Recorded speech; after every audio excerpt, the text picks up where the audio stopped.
Okay, ladies, listeners, you have a treat today. I have got an amazing guest on today. His name is Brenden Kumarasamy, and he is the founder of MasterTalk. You may know it, and if you don't know it, you're going to know it after this podcast. So MasterTalk is a YouTube channel, and he started to help the whole world master the art of public speaking and communication, which we all need to improve in daily. And he coaches purpose-driven entrepreneurs on how to master their message and share their ideas with the whole world. Ladies, I give to you today, Brenden. Welcome to the show. Thanks for having me, Leighanne. It's a pleasure to be on. You're welcome. I'm really excited to hear what you're going to share with us today about the art to master public speaking. It's just something that I've always been passionate about, and I know my listeners really want to learn and grow, and it's just so key, you know. And so what really kind of got me thinking is, just to kind of kick us off, is like, why is it important to really master the art of public speaking? Yeah, absolutely. So the reason you want to master public speaking comes to this fundamental element, which is it allows you to scale your ideas.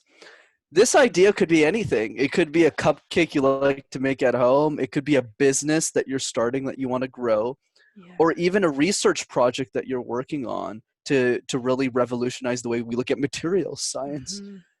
Public speaking is the difference between us having a one-on-one discussion versus a one-to-many discussion.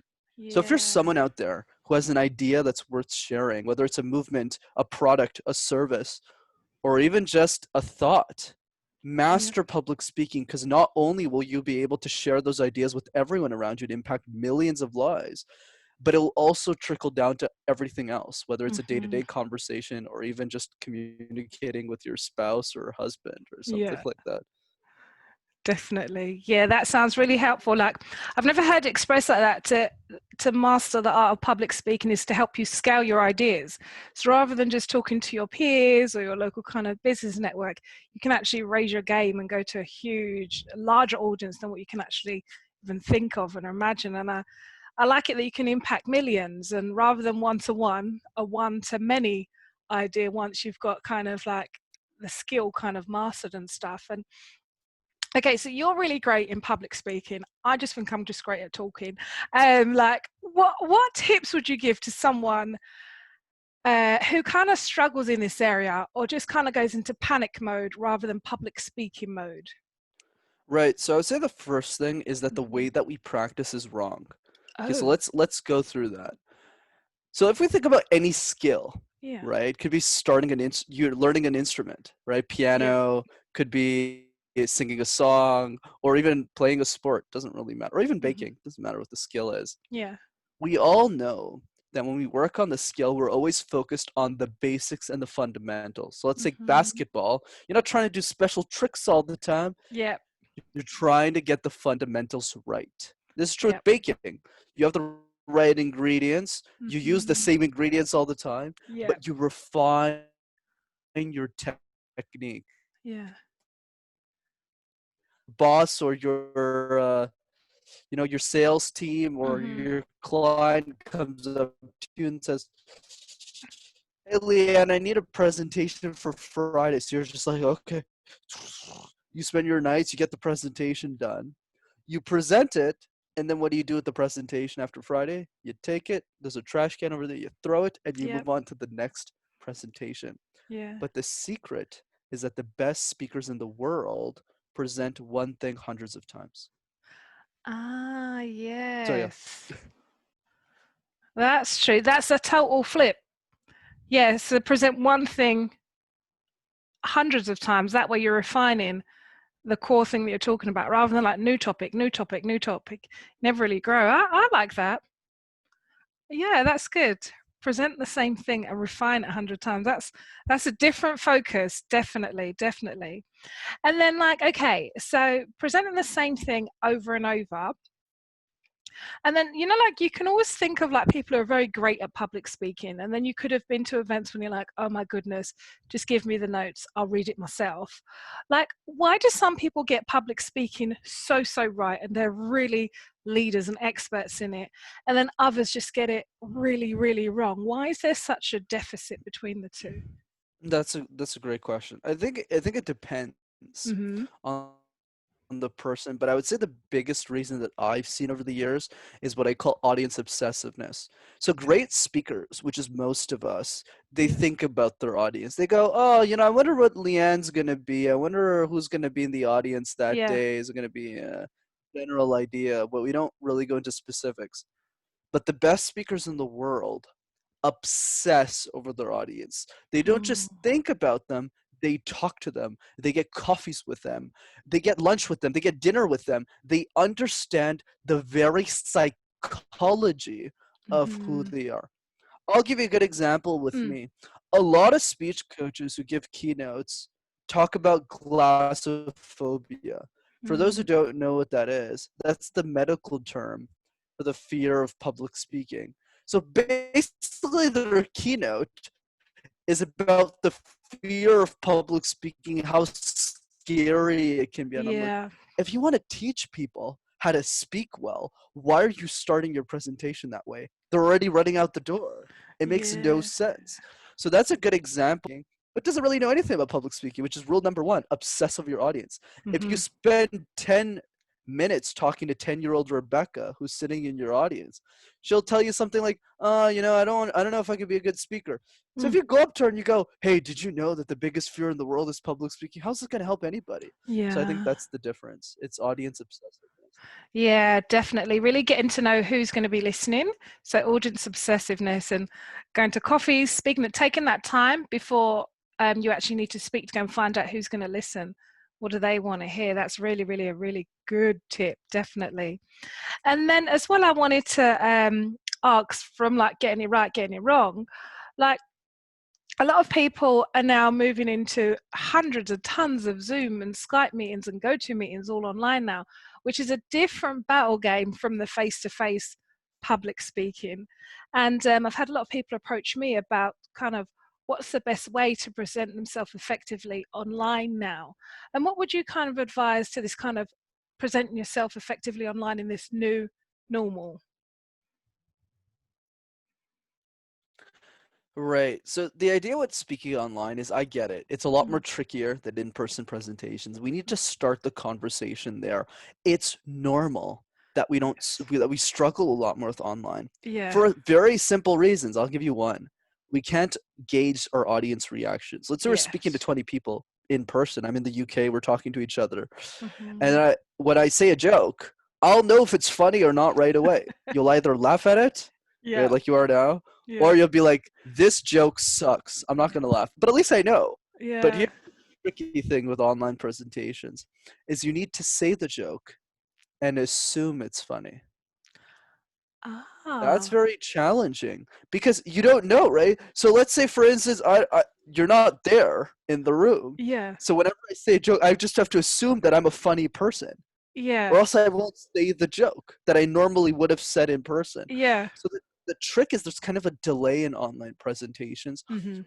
and that's why it's harder. Another good reason why it's more challenging, we need to acknowledge that first, Mm. is if you're speaking to 10,000 people at a conference and in person, you're going to wake up at like 4 a.m., 5 a.m. You're like, "Oh my God, there's 10,000 people here. I got Yeah. to put my tie on. I got to put my nice dress on. I got to Yeah. get ready for this." But if you're speaking to 100 people or even 1,000 people on a webinar at 10, you're like, "Oh, I can wake up at 9:30, do this in my pajamas, still don't know."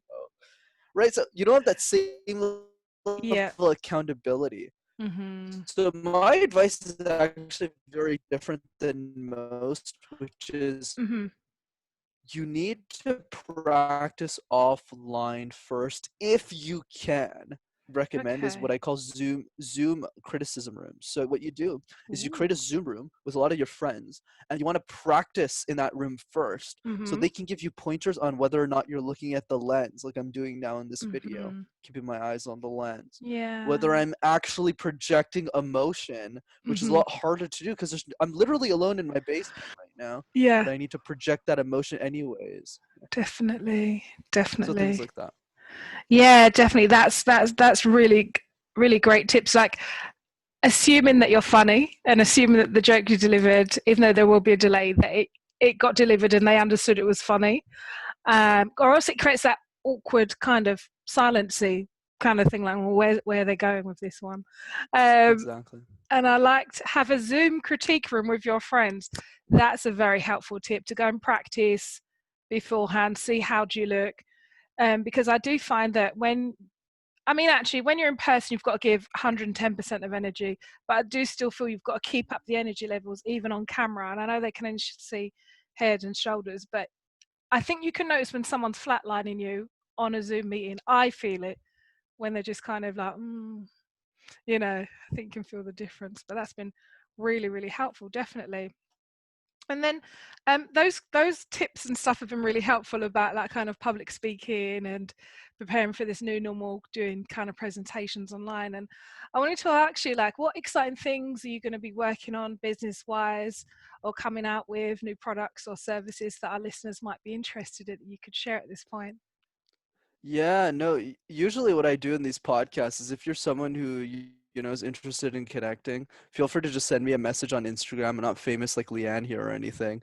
So Yeah. I'm at Master Your Talk on Instagram. Yeah. Or you can follow me on YouTube as well. So that's Master Talk in one word, and I would love to get your feedback on the videos as well. Great, great, excellent. And I did see one of your videos. It's quite a few months ago, and you give like free daily tips. Really, really good. And I really liked that when I watched one of your videos. It was about random word exercise, false silence drills, and the endless gaze. That was a really handy one. If anyone wants to go and check out that one's a really, really good one. There's loads up there anyway. Definitely, it's really, really good. But yeah, thank you so much. I want to know, have you got any final thoughts that you wanted to give us before you kind of shoot off and stuff? Yeah, for sure. I'd say final thoughts on the episode is, if you're someone who wants to master public speaking, out of everything that we talked about, I think one other important tip is to figure out your public speaking why. Mm, What is the reason why you want to master communication? If it's just to get the next promotion at work, you'll be a good speaker, but you'll never be mm, exceptional. But if your yeah. communication why, your public speaking why Mm-hmm. is to make a difference, to make a dent in the world, Mm, I believe that's what will give you the incentive to keep working. And I'm the number one example of this. Who would yeah. listen to a coach who doesn't know how to speak well? Right? Like, Right. It just doesn't make sense. So in that same way, if you're a baker, if you're someone who likes baking cupcakes, if you're someone mm, who has a big business, if you're ever someone who has a movement, a research project, yeah. lean into that, and then you'll be able to master public speaking in a much more effective way. Definitely. That's a great tip. Definitely. Rather than focus on the public speaking, focus on your skill set, your talent, and then you'll develop your speaking after that. It's a really good twist on it, definitely. Yeah, it's been so great speaking to you. I know it's only been a short time, but I've learned loads, definitely. So much about, like, you can scale your ideas.